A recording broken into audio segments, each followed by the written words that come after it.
यहाँ सभागार में उपस्थित सभी संकाय सदस्य, हमारे यहाँ जैसा कि आप सभी को पता है हिंदी पखवाड़ा चल रहा है और लगभग रोज ही 2-3 दिन से लगभग रोज ही हमारे यहाँ के वक्ता बहुत अच्छी बातें हिंदी के बारे में कर रहे हैं और मुझे लग रहा है कि मैं इतना बोल पाऊंगी कि नहीं बोल पाऊंगी, क्योंकि आप लोग सच में आज मंत्री मैम की बातें सुन के लगा कि उन्होंने वास्तविक जीवन से उन चीजों को जोड़ा है।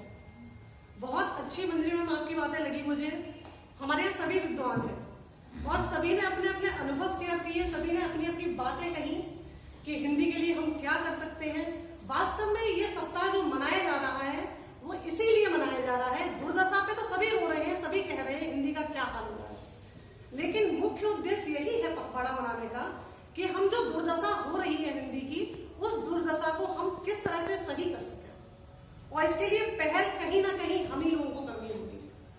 हिंदी, जैसे कि मंजरी मैम ने कहा कि हिंदी हमारी जो भाषा है बहुत ही प्यारी, बहुत ही मीठी है, अभिव्यक्ति का इतना अच्छा साधन है कि अगर आप हिंदी से किसी से बात करते हैं और इंग्लिश में बात करते हैं, इतना प्यार है हिंदी में कि आपको जोड़ लेती है। और वही आप इंग्लिश में है तो कहीं ना कहीं इंग्लिश में थोड़ा इंसान में झेप भी होती है।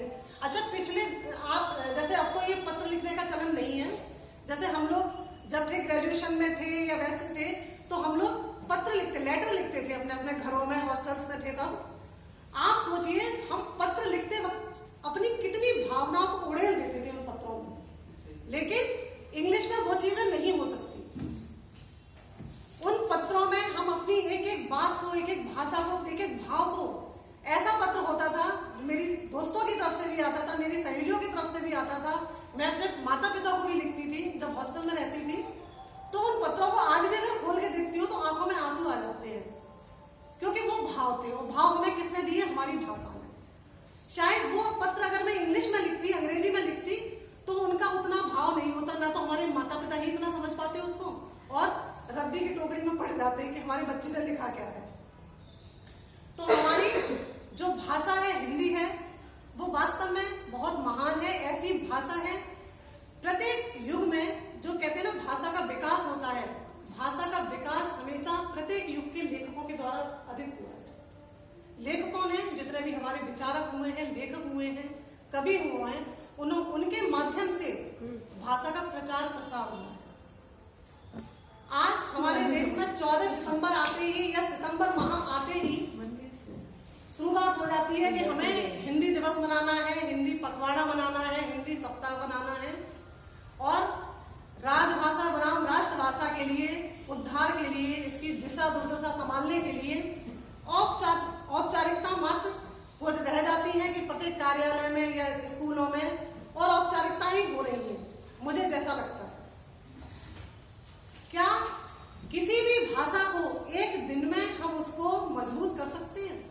क्या एक सप्ताह में मजबूत कर सकते हैं उस भाषा को? कभी नहीं कर सकते। किसी भी भाषा में बदलाव लाने के लिए, उसको मजबूत करने के लिए आवश्यकता है कि हमें अपनी मानसिकता बदलनी होगी।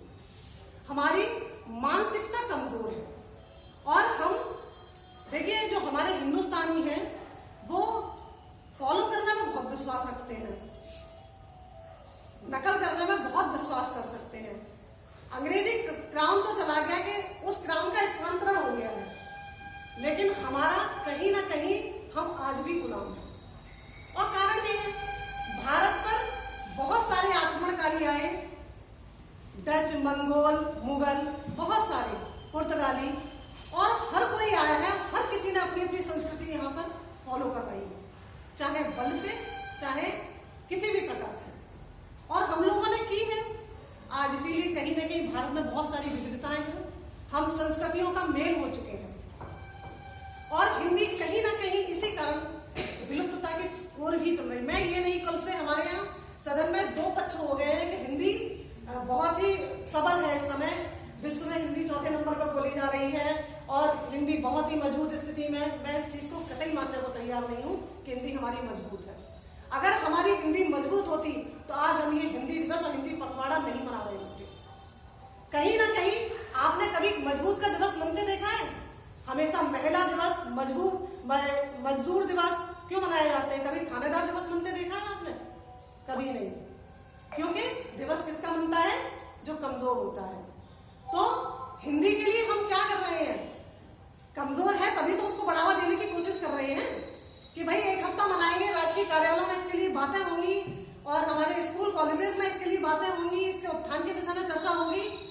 इसीलिए हम कहीं ना कहीं हिंदी को, मैं मानती हूँ, मेरा अपना मानना है मेरा, मैं किसी पे अपना विचार नहीं थोप रही हूँ कि हिंदी स्थिति, हिंदी की वास्तव में अपने हिंदुस्तान में अच्छी नहीं है।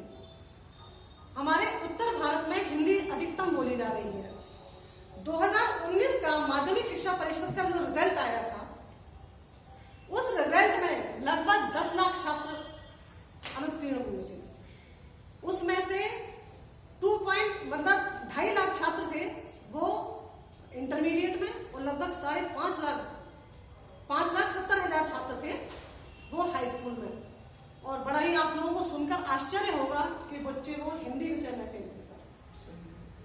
तो हिंदुस्तान का हृदय कहने वाला हमारा उत्तर प्रदेश, और जो हमारी उत्तर भारत की माटी है जहां हिंदी बहुत ज्यादा बोली जाती है, उस प्रदेश में 10 लाख छात्रों का फेल होना कहीं ना कहीं इस विषय, हमारी ये चिंतनीय स्थिति दिखाता है कि हम हिंदी के प्रति कितने सजग हैं, हम हिंदी को कितना बढ़ावा दे रहे हैं, हमारे जो परिवारों में हिंदी को कितना महत्व दिया जा रहा है। हिंदी में जो इंग्लिश भाषा, मैं किसी भाषा का विरोध नहीं करती हूँ, किसी भाषा को बुरा नहीं मानती हूँ, भाषा बहुत अच्छी है इंग्लिश। हमारी अजीमा मैम बोलती है तो मेरा मन करता है उनको सुनती ही रहूं बस मैं, क्योंकि इतना अच्छा बोलती है, इतना मधुर बोलती है, बहुत अच्छी लगती है भाषा हिंदी। भाषा कोई बुरा नहीं है, हर भाषा का अपना अपना अस्तित्व है। जो इंग्लिश भाषा है मात्र 15,000 शब्दों से निर्माण हुआ है इसका। अंग्रेजी भाषा 15,000 शब्दों से निर्माण हुआ है। और जो संस्कृत भाषा है, और आप संस्कृत को छोड़ दीजिए, संस्कृत से निकली हुई हमारी हिंदी भाषा, लाख शब्द है इसके अंदर। हिंदी के साथ साथ जो इसके साथ मैथिली, अवधी और भी भाषाएं निकली हैं, इन भाषाओं में लाख शब्द है, फिर भी हमारी भाषा की दुर्दशा है। और संस्कृत की तो आप बात छोड़िए, संस्कृत में तो सृजन करने की क्षमता है,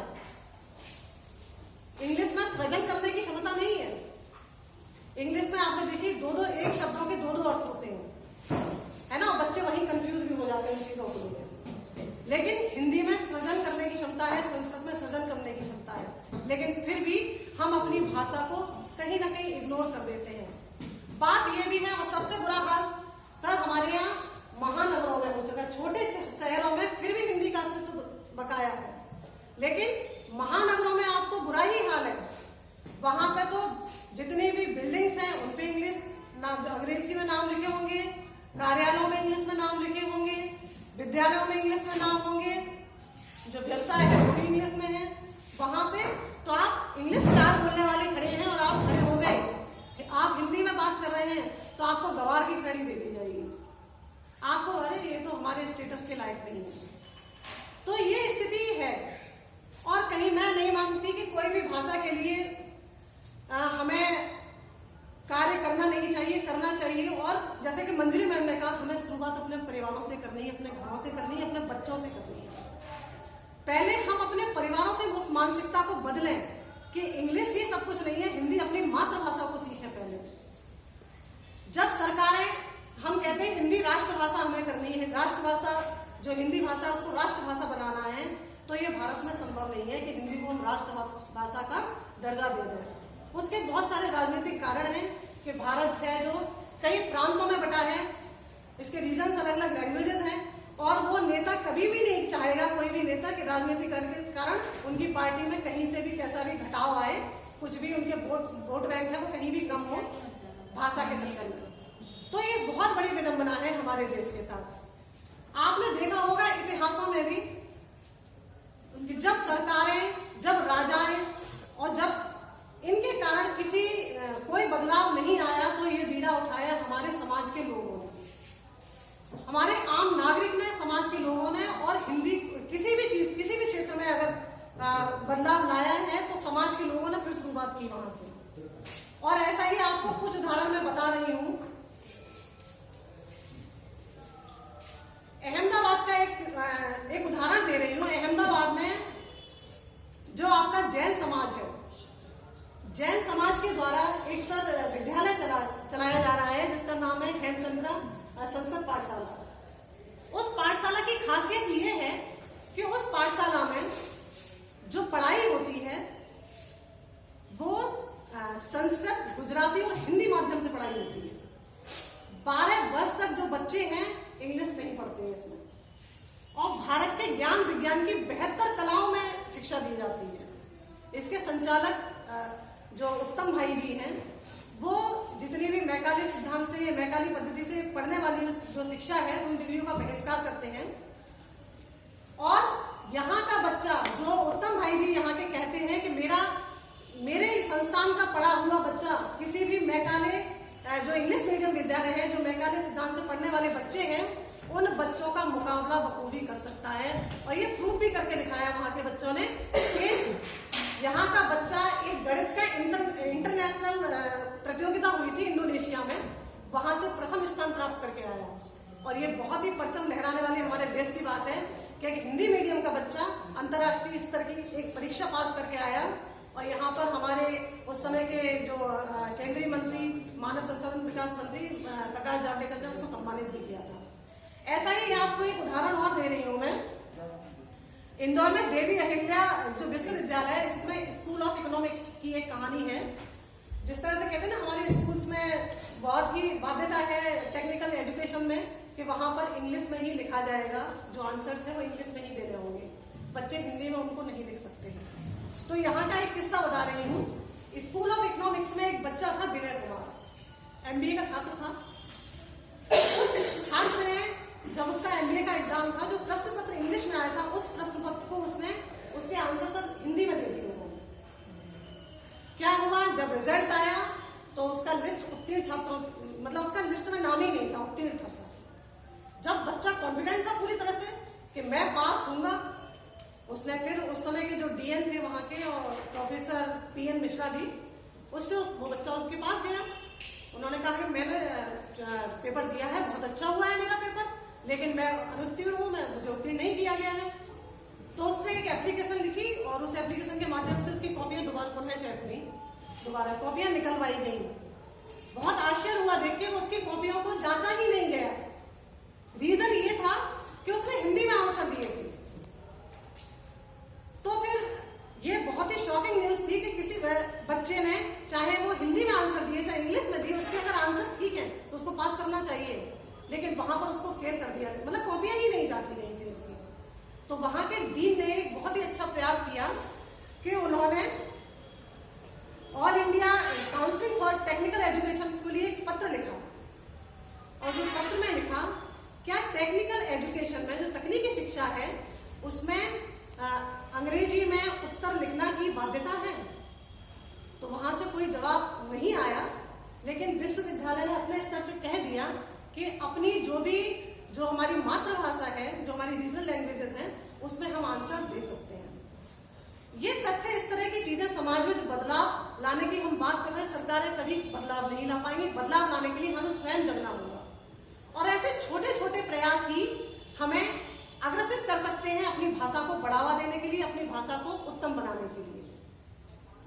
हिंदी दिवस पर मेरी यही प्रार्थना है कि भारतवर्ष में हम किसी भाषा के लिए, किसी भाषा के पीछे इतने दीवाने ना हो जाए, इतने पागल ना हो जाए कि अपना अस्तित्व, अपनी भाषा का अस्तित्व ही भूल जाए।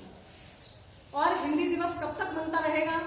तब तक, मैं तो चाहती हूँ तब तक मनता रहे जब तक कि हर प्रत्येक इंसान, प्रत्येक घर में शुद्ध हिंदी और बहुत अच्छी हिंदी ना बोले, इंग्लिश में बोले, इंग्लिश भी बोले, लेकिन हिंदी का वर्चस्व भी बढ़ा दे। हिंदी की दुर्दशा पर मैंने एक कविता लिखी है शर्मा सर, और मैं चाहूंगी कि इस कविता को मैं सुनाऊं, क्योंकि वाकई में जो हिंदी आज कह रही है वह यही कह रही है कि हम हिंदी दिवस तो मना रहे हैं, तो हमें एक ही दिन हिंदी का ध्यान आता है बस, या एक सप्ताह ध्यान आया, उसके बाद हम अपना चल दिए उसी लाइन पे जिस पे हम चल रहे हैं। तो मेरी कविता प्रस्तुत है। कोई भी अगर मुझसे कहीं भी गलती हो जाए तो कृपया मुझे क्षमा करें आप लोग।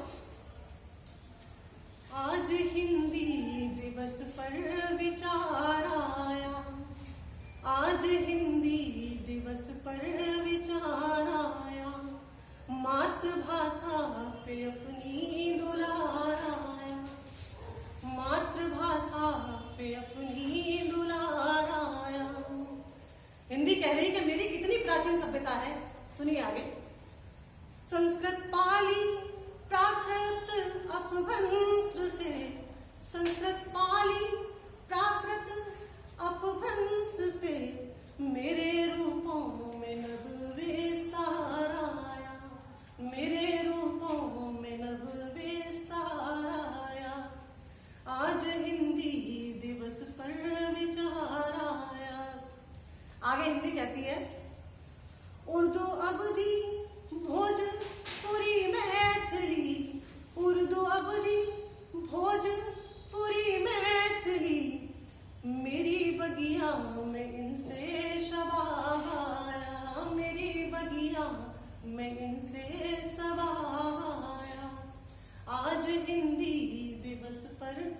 विचार आया। अब हिंदी बताती है कि किस तरह से लेखकों ने, कवियों ने मेरे लिए क्या काम किए हैं। मीरा रस खान कबीरा हो या सूरदास, मीरा रस खान कबीरा हो या सूरदास, सबके कंठों में हिंदी का राग आया, सबके कंठों में हिंदी का राग आया।